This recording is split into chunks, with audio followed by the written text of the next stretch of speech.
blue for you inviting me here on this Sunday to see all of these beautiful faces and to see these beautiful children. Jesus said, "Suffer the little children and come unto me and forbid them not, for such is the kingdom of God."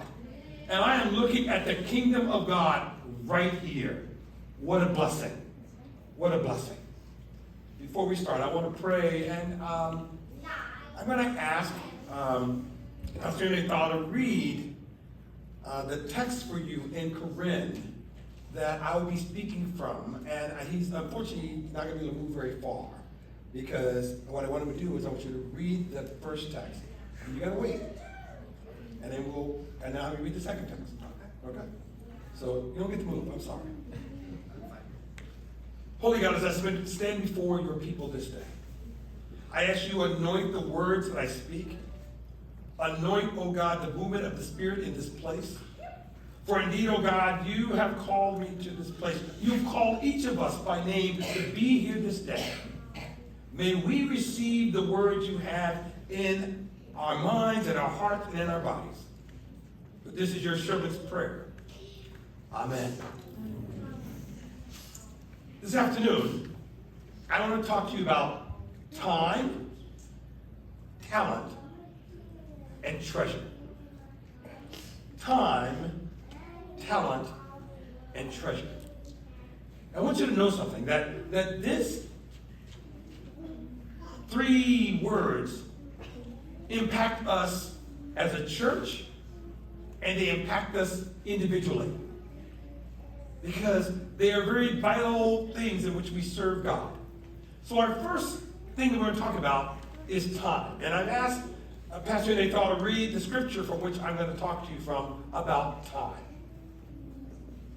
You can read that. You're free.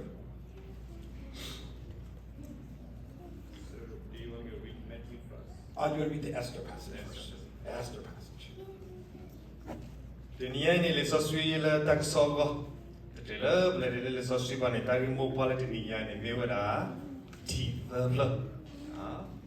Ti dalpane time that's sagota. Ti people plane talent. Dala pulau dokwa. Ti verbal plane mira. But that's lo koko te panela.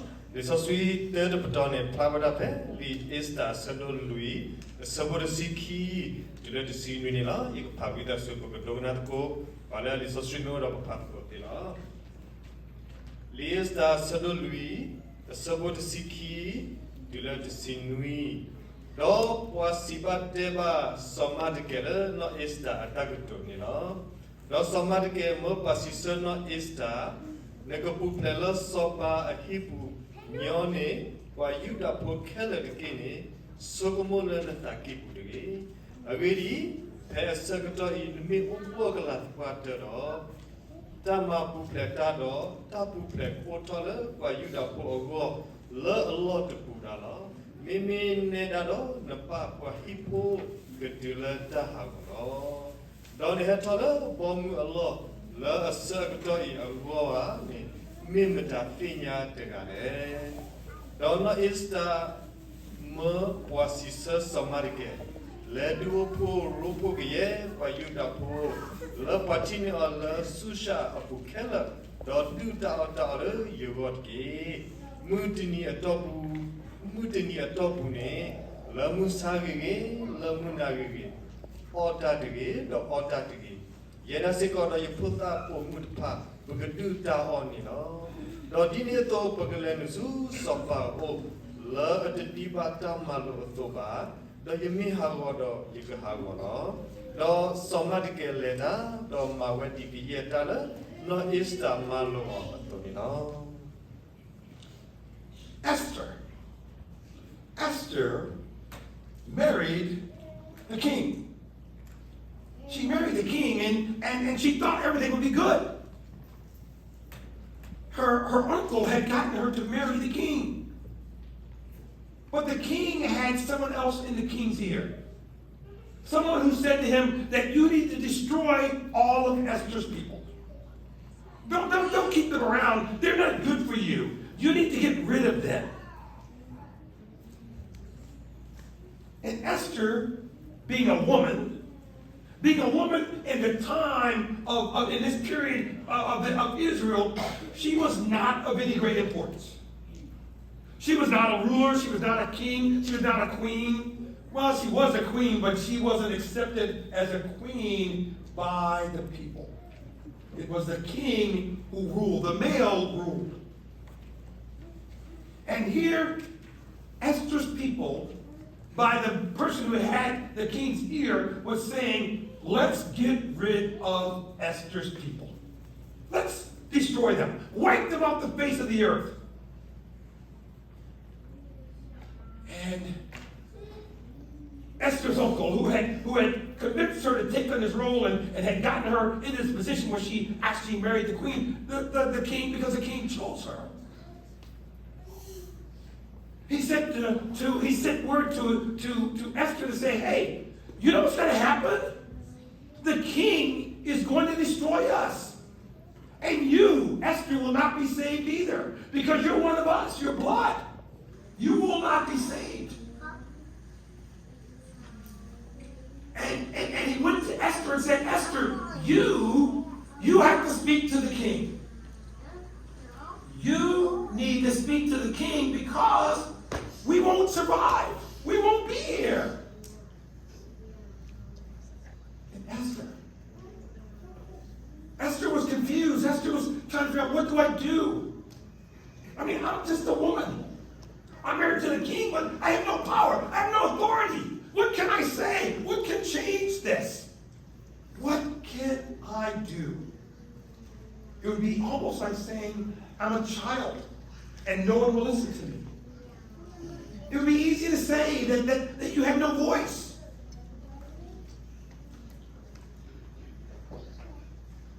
In that darkest moment, when Esther felt like she couldn't do anything,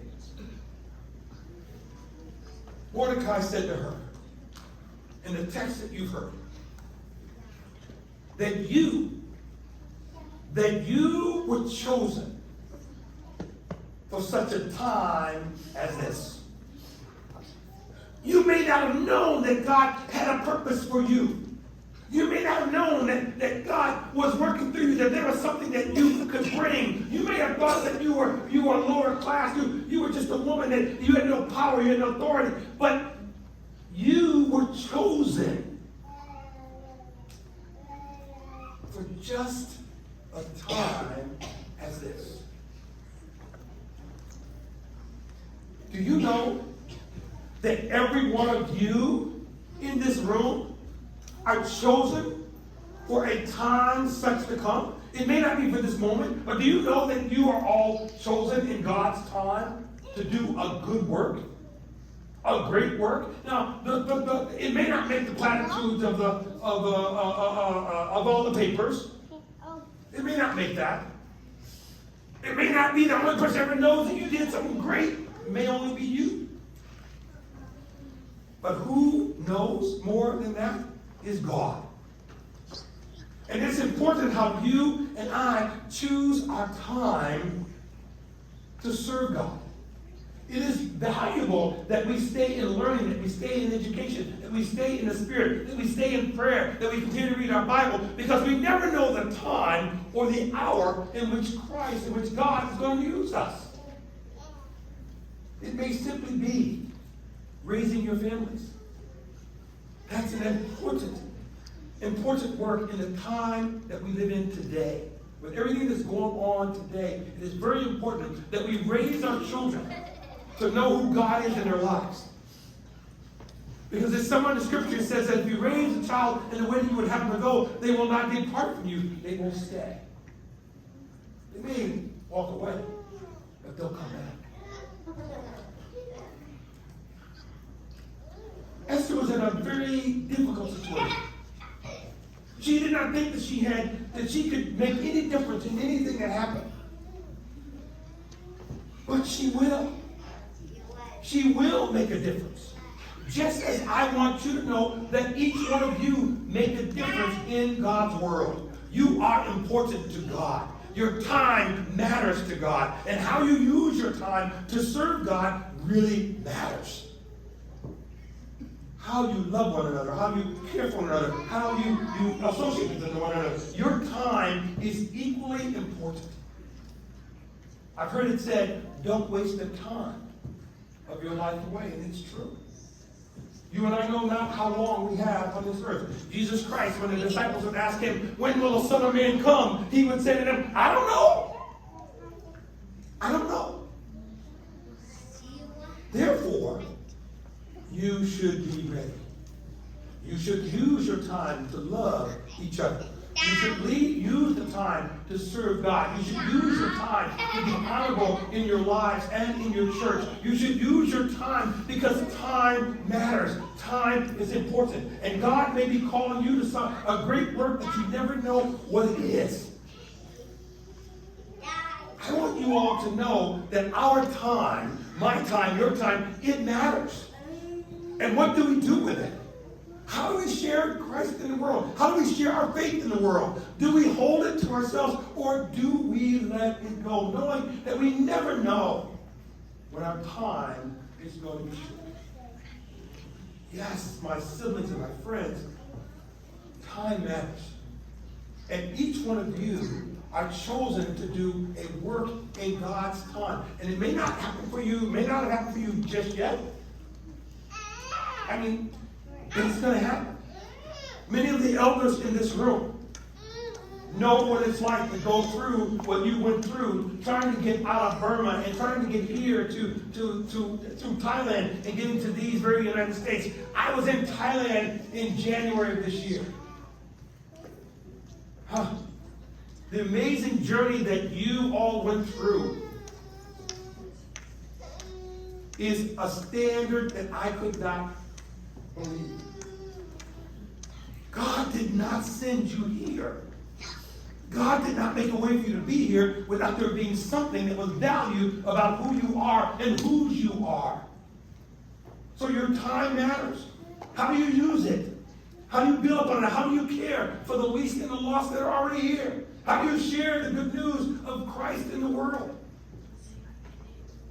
Time matters. Would you read the Corinthian passage for me? Yes. Isasui kita tahu lawan apa? Ikut sadului sepenuhi tidak disita ni. Ikut sadului sepenuhi tidak disita. Awedi ni mata dulu sona tegane. Do letala letudo ni bani ni tamile. Do nemido ni odo pamanula napana takapala. Di netudo ni ba to ni le. Kagini tu ogu obwe. Kagini tu do. Tu ke sopala at over to pala. Do pama pata pama yetala tu ke sopali. Ito bagake hu sopado tu lo. Agedi yusogomola yu papla wata mopo powedai la kwa Allah kigita di kwado tasinyo berti otula. Agedi bageli la takwa ko le hoko. Dola kelu dola baganyo ti pa amenya no. Powedai peme kwa hago pola kribo. Meme tu wete tu me kwa kuta fela kribo lo. Powedai peme pola agisa basa. Meme tu weda tu isu tu basu lo. Tu la tu ko owe. Meme powedai bala pot over. Tu la nari kagini idale. Tata wipatado. Tatu patalati. Do po bese do tama manapwa do po Allah losi de oba. Talent. Talent is a word that we can go in two directions with. Talent can be talent as in money, as in what you give, as in what you might receive, as in what you will trade. But in the passage in this text in Corinthians, this is not the talents that we're talking about. We're talking about the gifts of the Spirit that God gives each one of you. You know, I say this in church almost every Sunday. As a pastor, I am pleased, and God is pleased, that you will give your finances to share in the work of the ministry.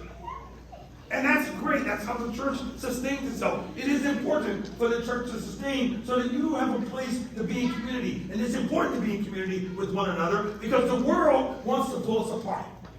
They do not want us holding on to Christ Jesus. The world itself wants you and me to be scattered like sheep in a field.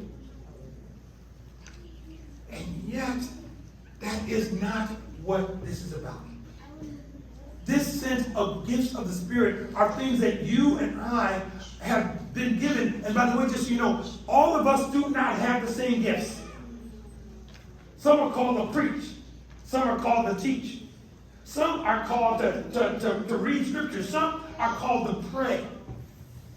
Each one of you have a talent, a gift. It was so beautiful watching the children come up here and sing, and just I'm just sitting there just mesmerized. You guys are great. You guys are great. Each one of us has a gift or talent that we are called to share into the world. Now, if you'd asked me when I was 12 years old, if you'd have asked me if I was going to be a preacher, I would have said no. I would have said no. I used to say this phrase, God ain't talking and I'm not walking. Meaning I'm not going to preach because God hasn't called me. Or so I thought. I wanted to deny the gifts that God gave me. And many of us have gifts to do things that we need to build up and let go of in the church and in the wider world. And so when someone asked me if I was going to preach when I was 14, 15 years old, I go, no. Matter of fact, some people said, you're going to be a preacher. I said, no, I'm not. That's not what God has asked me to do. Well, guess what? I've learned something. That wasn't the time. Notice I started with time. That wasn't the time that God wanted me to start preaching. That wasn't the moment. Like Esther, it wasn't the moment for me to start preaching when I was a young teenager. It wasn't my call. But I remember when my wife said to me, she was the pastor of our church, she said to me, Michael, I want you to do one thing for me. I said, what is that? I'm like, oh man, my wife asked me to do something. Oh man, I don't want to. She was the pastor, by the way. And she says, I want you to take over the youth group in the church. And I'm like, you know what? If that'll make you happy, I'll take over the youth group in the church. But here's what happened, y'all. God had already begun to get me walking. I didn't know it. I didn't know that God was already walking me to where I was going to be. I said yes. A month after leading the youth group for a month, I went to my wife and I said, honey, I said, I know what God wants me to do, and I'm glad because I'm really enjoying this youth ministry. Notice what I said? Youth ministry. I didn't realize I was already falling into God's path for me. And sometimes for you will not know the gifts that God wants you to express out. But I'm telling you right now, God has something that God wants you to do with who you are and whose you are.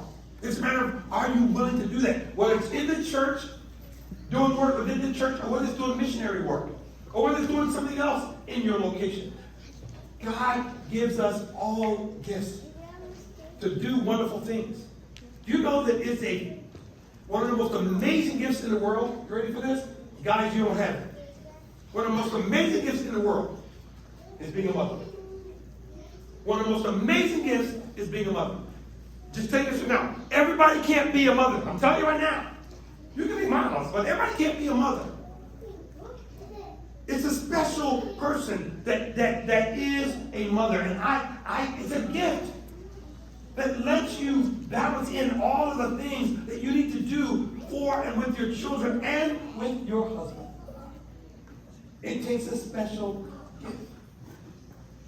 Everyone doesn't have that full talent. I'm just going to say it right now. It doesn't mean that you can't be a mother or a parent. That doesn't mean that. It doesn't mean that you're not called to do that. But I'm just saying, you know that it takes a special gift. Just like it takes a special gift to be a father and a husband.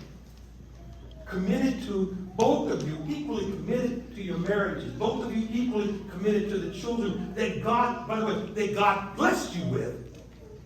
to bring into the world. It's a gift. It's not you standing up here doing what I'm doing. It's not you standing up here like Pastor Henry thought. It's not that you guys sit back here and play the drums. By the way, the drummer back here, where you at? Man, I'm jealous of you. I'm jealous of you. Are you the drummer? Oh man. I always wanted to be a drummer. I never made it. I wanted to be a drummer. It didn't happen. But you got skill. I don't have that gift. I can talk and I can sing a little bit. But that's what God has given me to express my joy and my walk and my way with God. My life has always not been easy. I've had some rough times, folks. I slept on floors. I run out of money. I didn't know which way I was going to go. As a matter of fact, are you ready for this? There was a moment where I shouldn't be here at all. Where I should have died. But by the mercy and grace of God, God wasn't done with me yet. So, want to read the next text?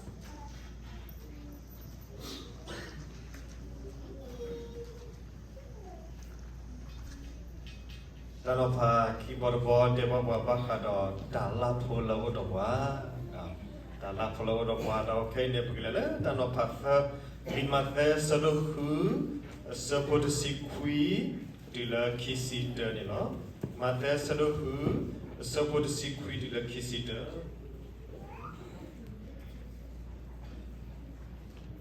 tu papo tu talulo puido la hoput la pe Allah la ta do ta choi mahawata do pe tabla blo plota do hunita ni digi meme papo tu talulo puido la muko pe ta khamigi ta choi migi de mahawata ba do pe tabla de ploba do de hunibata ni digi agedi pe tu talulo puido owe Allah ni tu ta ko owe penny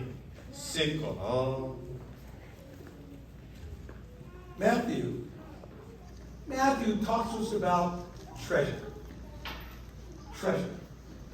Treasure are those things that we prize and that we hold on to. And in the time of Matthew, just as in the time we are in now, folks had things that they took pride in, that they held on to without any question. They held on to their clothing. They valued their home. They valued the camel that they might have owned. They valued their sheep. They valued their land.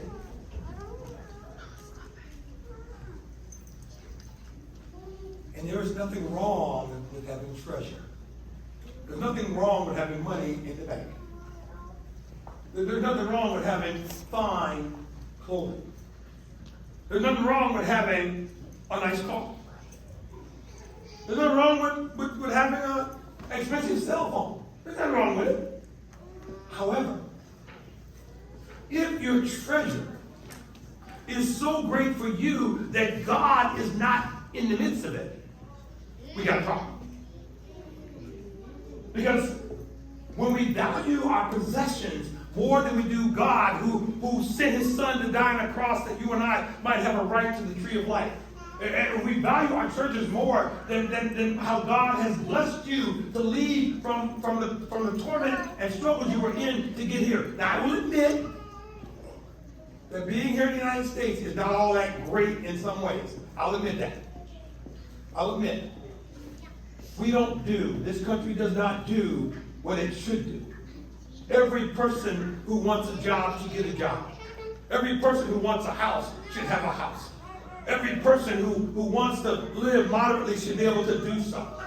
Everyone should be able to make a decent living and to care for their children. Every child should get a decent education and a great education. However, when we value the things we own, when we value our possessions so much more than we do sharing it for the good work of God, then we have made a mistake. Nicodemus says to Jesus, he says, what must I do to inherit eternal life? What do I have to do? Well, what does he tell to the person who had his storehouse full? full of everything he needed. And he says, what must I do to inherit eternal life? And he goes, let go of all of it.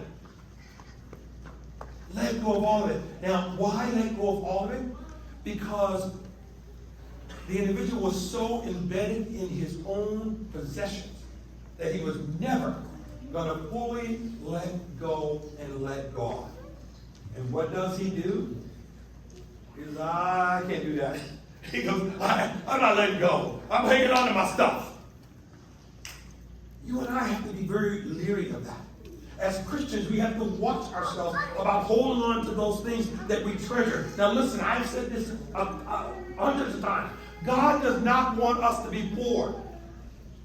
God is not saying that we can't have anything. That's not true. But when what we have, the little, by the way, that we do have, I'm not a rich man. The little that we have, when it becomes so much of a identity of who you are, it's troubling. Because it means that God is not first. It means that Jesus is not first. It means that what matters more to you is those outer things, not what God offers, which is eternal life. Treasure. Treasures we have to watch. And it goes back to something I was saying earlier, where I talked about gifts of the Spirit and gifts that we offer. How do we teach our children? How do we teach our children not to have this sense that they value everything? Let me tell you something. When I was a kid, I did not have, you ready for this? Living in America, I did not have brand new clothes other than twice a year. Man, maybe really once a year. The only time I got new clothes was on Easter. Every other day of the week, I went to the swap shop. And all my clothes were hand-me-down. Now here's the thing. Did I know that? I was a kid, no. My mother was saying, baby, we're going to go to this, we're going shopping on Saturday. We didn't go to the Walmart or the Kmart we didn't go to the major stores. We went down to the little hole-in-the-wall store where this woman had retraded clothes. And we'd go through there and they would let me shop and I'd pick out all these outfits. That's how we lived. I didn't know any better, but I didn't need to know any better. I didn't. Even now, I struggle when I buy stuff. I struggle. I don't go buy the fancy shoes that folks want me to buy. Because I'd rather save my money so that I could do God's work in the land. It's how I could afford to go to Thailand on a mission trip. It's how I could do those things. So here's what I'm saying to us today. Our time matters in what we do. How do we serve God? Our talents, the gifts that God has granted to each one of you, how are you using those for the kingdom? How are you using those for God's glory? How are you using them? Think about it. When I say this, I mean it. Every one of us in this room, even the children, listen to me, even the children have gifts that we need to listen to. God didn't say suffer those children and come unto me, forbid them not, for just something willy-nilly, just something he just wanted to say. He was saying that they are valued, that they have something to offer. Listen to them.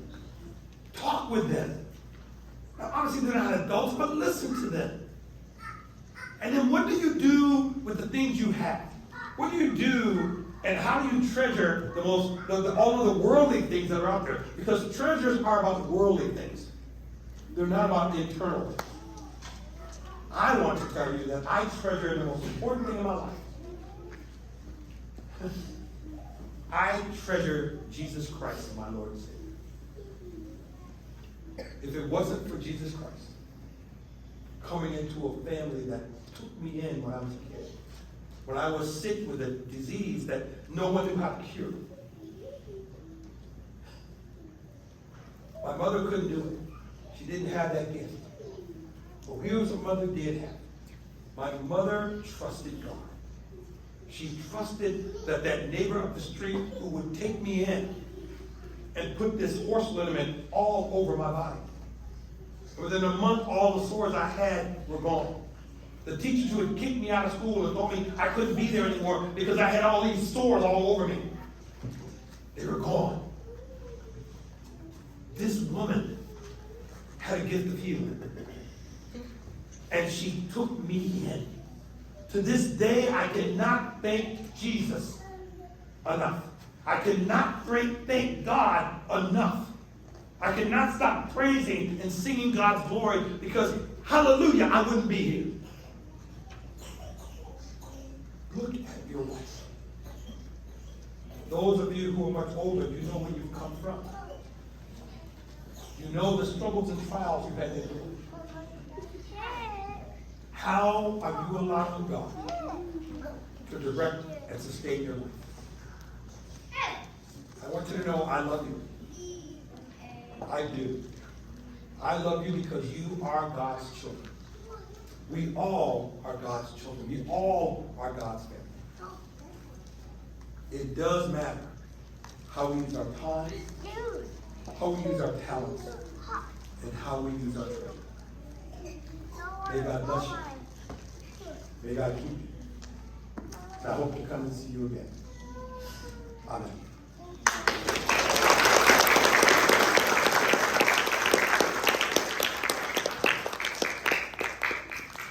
Sibagi terado mereka doma dan ia ni saya kalau kita ni kena pemane kita pada dulu mana kita tu setipu kita benar ya titel lah ya titel apa ni begitu ada komen titel apa ni lah